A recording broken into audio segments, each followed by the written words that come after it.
గౌహతిలో న్యూజిలాండ్తో జరిగిన మూడో టీ20లో భారత బ్యాటర్లు విశ్వరూపం చూపించారు. బౌలర్ ఎవరనేది సంబంధం లేకుండా ఉతికి ఆరేశారు. ముఖ్యంగా ఓపెనర్ అభిషేక్ శర్మ ఆకాశమే హద్దుగా చెలరేగాడు. దీనికి తోడు సూర్యకుమార్ యాదవ్, ఇషాన్ కిషన్ తుఫాన్ ఇన్సింగ్ ఆడారు. న్యూజిలాండ్ 20 ఓవర్లలో 9 వికెట్ల నష్టానికి 153 పరుగులు చేస్తే, భారత్ కేవలం 10 ఓవర్లలోనే లక్ష్యాన్ని ఛేదించింది.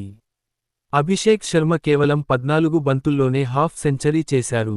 మొత్తంగా 20 బంతుల్లోనే 68 పరుగులు చేశాడు.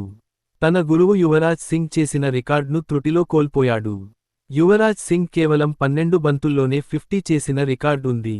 2007 టీ20 వరల్డ్ కప్లో ఇంగ్లాండ్పై యువీ ఈ ఫీట్ సాధించాడు. ఇదిలా ఉంటే, మ్యాచ్ అనంతరం అభిషేక్ శర్మ బ్యాట్ను న్యూజిలాండ్ ప్లేయర్లు చెక్ చేయడం సోషల్ మీడియాలో వైరల్ అవుతోంది. బ్యాట్లో ఏం పెట్టావ్ బ్రో, ఇలా కొడుతున్నావ్ అని కివీస్ ప్లేయర్లు చూశారు.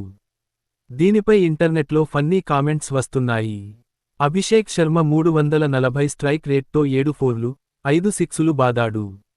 మొత్తం 68 పరుగుల్లో 58 పరుగులు కేవలం బౌండరీల ద్వారానే వచ్చాయి. ఈ విధ్వంసంతో అసలు ఇదేం బ్యాట్రా బాబూ అంటూ కివీస్ ఆటగాళ్లు ఆసక్తిగా అభిషేక్ బ్యాట్ను తనిఖీ చేశారు. ఇది చూడడానికి ఫన్నీగా ఉన్నా, మన అభిషేక్ చేసిన రచ్చ అలా ఉంది మరి.